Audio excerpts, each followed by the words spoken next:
미국 대선에서 도널드 트럼프 전 대통령이 압도적인 승리를 거두며 백악관 재입성을 확정지었습니다. 트럼프 전 대통령은 일찌감치 승리 선언을 했고 카멀라 해리스 부통령도 패배를 인정했습니다. 보도국 연결해서 자세한 소식 들어보겠습니다. 한미희 기자 전해주시죠. 네, 트럼프 전 대통령은 대선 다음 날인 현지 시간 6일 새벽 일찌감치 승리 선언을 했죠.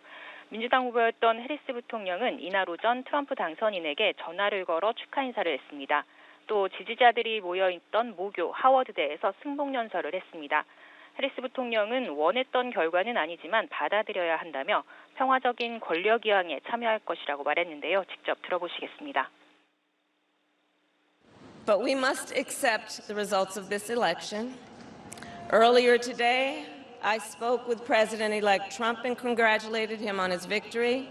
I also told him that we will help him and his team with their transition, and that we will engage in a peaceful transfer of power.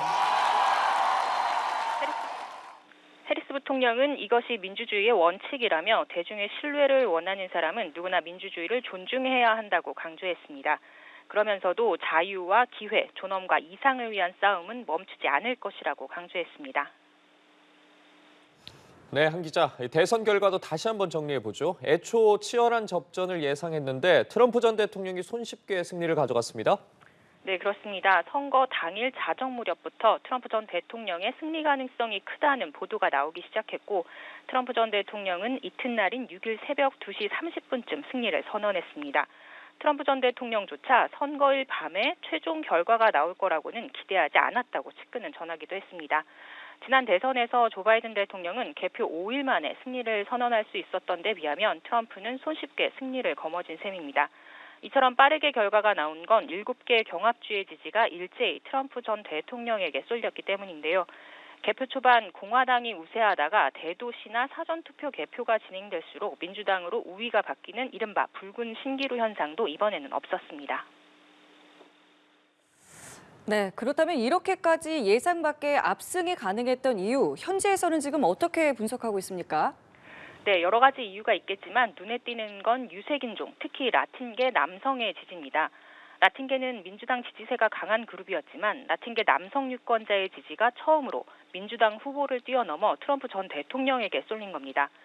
CNN의 출구조사 결과를 보면 트럼프 전 대통령은 라틴계 남성 유권자 그룹에서 해리스 부통령보다 10%포인트 더 높은 54%의 지지를 받았습니다.